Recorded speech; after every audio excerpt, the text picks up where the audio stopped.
Qual a sua opinião sobre a cúpula de ontem à noite? Foi um fracasso para o presidente Trump? Eu acho que sim. Quero dizer, não acho que ele tenha conseguido nada com isso. Putin tirou todos os benefícios disso, se você se julgar por esse critério. Putin recebeu tratamento de tapete vermelho. Ele recebeu efetivamente um caloroso aperto de mão americano depois de vir do frio. Este é um homem que já foi, eu acho, indiciado em 100 países por crimes de guerra e provavelmente estava rindo durante todo o caminho para casa. Você sabe? Ele não concedeu nada. Acho que ele apareceu sabendo que não teria que conceder nada, porque o Salão Oval tinha basicamente indicado durante meses que, no final, eles não iriam realmente pressionar muito a Rússia, apesar das palavras calorosas. Por outro lado, Donald Trump não conseguiu o acordo que esperava, então eu acho que há alguns sinais preocupantes de que, se for sobre um dos objetivos estratégicos de Putin é criar uma cisão entre a Europa e os Estados Unidos. Isso está um pouco mais avançado do que antes e nenhuma paz para a Ucrânia. E então, mas não só ele não conseguiu nada em relação ao cessar-fogo que o presidente Trump disse querer, como parece que ele se aproximou ainda mais da posição russa ao afirmar que aparentemente agora não há necessidade de um cessar-fogo. Tudo gira em torno de tentar alcançar uma espécie de acordo direto, por assim dizer, o que me parece uma estratégia que o presidente Putin tem usado bastante, que é simplesmente prolongar esse processo. Bem, eu não acho que seja uma questão de prolongar. É só que o Putin acredita que está em vantagem. Ele não se importa com quantos de seus cidadãos ele sacrifica por causa do seu ego. Quero dizer, ele está a caminho de ter perdido ou ferido ou visto desertar mais de 1 milhão de seus próprios militares. A economia dele está começando a regredir, mas enquanto o ego dele estiver satisfeito e na cabeça dele a história irá agradecê-lo, talvez em 100 anos, ele está neste momento determinado a continuar. E enquanto o Ocidente e certamente os Estados Unidos não o lembrarem de que ele tem algo a perder, porque ele faria alguma grande concessão. E eu acho que esse tem sido um dos maiores problemas desde o início. E ao mesmo tempo, você sabe, os Estados Unidos, sob Donald Trump, e isso não diz respeito realmente a todo o país. Essa é a posição de Donald Trump, é basicamente, não podemos simplesmente seguir em frente e fazer negócios. E resolveremos a questão da Ucrânia em outro momento. Acho que há definitivamente um elemento aqui agora de que, dado que Donald Trump não conseguiu fechar um acordo, seu histórico, seu passado, mostra que Donald Trump geralmente tenta buscar alguém para culpar.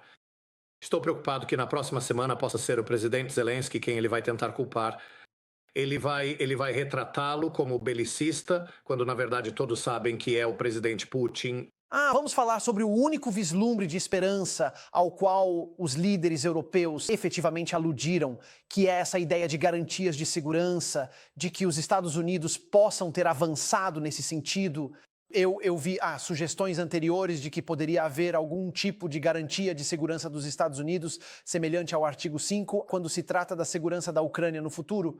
Qual é o seu entendimento sobre o que seria uma garantia de segurança e qual seria o envolvimento dos ecrãs nisso?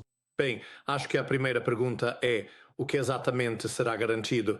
Quero dizer, se tivermos uma garantia de segurança que envolva tropas europeias na Ucrânia e potencialmente colocando-as em risco para garantir a paz de Putin, então não tenho certeza de como eu poderia apoiar isso ou se deveríamos ser a favor disso.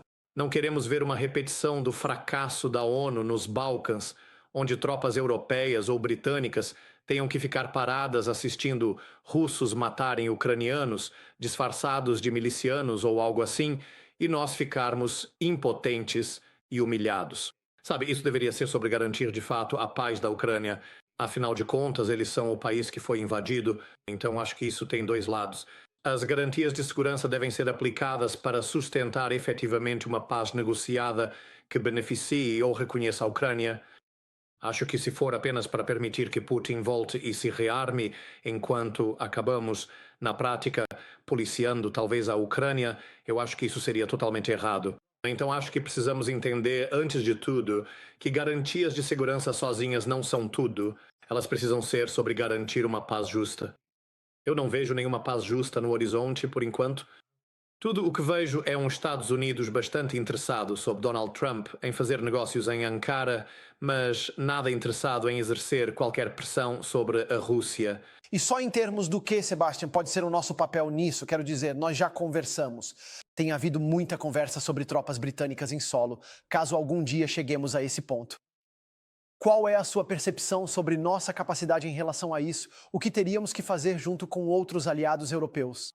Basicamente, a Europa é capaz de fornecer garantias de segurança sem os Estados Unidos? Bem, a Europa é capaz, se a OTAN abrir mão de alguns de seus requisitos sobre nossas forças permanentes. Sabe, uma grande parte das forças armadas europeias são projetadas e comprometidas, projetadas para um plano da OTAN e comprometidas com a OTAN, sob o comando do comandante supremo aliado na Europa, o Sasseur. Se, por exemplo, a OTAN abrisse mão e dissesse, sim, vocês podem ter um corpo de exército, que é um número de divisões ou algumas divisões, então vários países europeus, incluindo o Reino Unido, poderiam realocar essas pessoas para serem usadas com esse propósito na Ucrânia. E se eu ainda estivesse no meu cargo hoje, eu estaria pressionando pelo envio do ARC, que é o Corpo de Desdobramento Rápido da OTAN, para ser usado nesse contexto. Há pouquíssimos americanos no ARC, então, portanto, é possível fazer isso. Mas eu acho que, na realidade, o Reino Unido e um grupo meio ad hoc de europeus simplesmente não têm, no momento, as forças para fazer isso. E eu, fico preocupado quando vejo na mídia fontes em Downing Street falando sobre a possibilidade de tropas britânicas serem enviadas. E a resposta simples é, que tropas? Nós temos um grupo de combate na Estônia. Estamos bastante sobrecarregados. Apesar das palavras calorosas deste governo, não há dinheiro novo sendo investido em defesa em nenhum nível significativo para garantir um envio sustentável de tropas para a Ucrânia, de qualquer tamanho, certamente não uma força ofensiva e defensiva destacável que pudesse cumprir seu papel se fosse atacada pela Rússia ou por milícias. Precisamos garantir que estamos investindo adequadamente.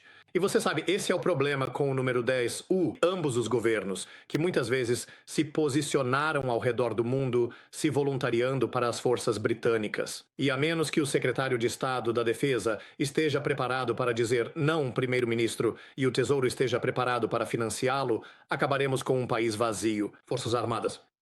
E por último, Sir Ben, se me permite, enquanto estamos aqui, há relatos hoje, não sei se você os viu, sobre o fato de que milhares de cidadãos afegãos podem ter sido afetados por outra violação de dados, desta vez no aeroporto de Stansted.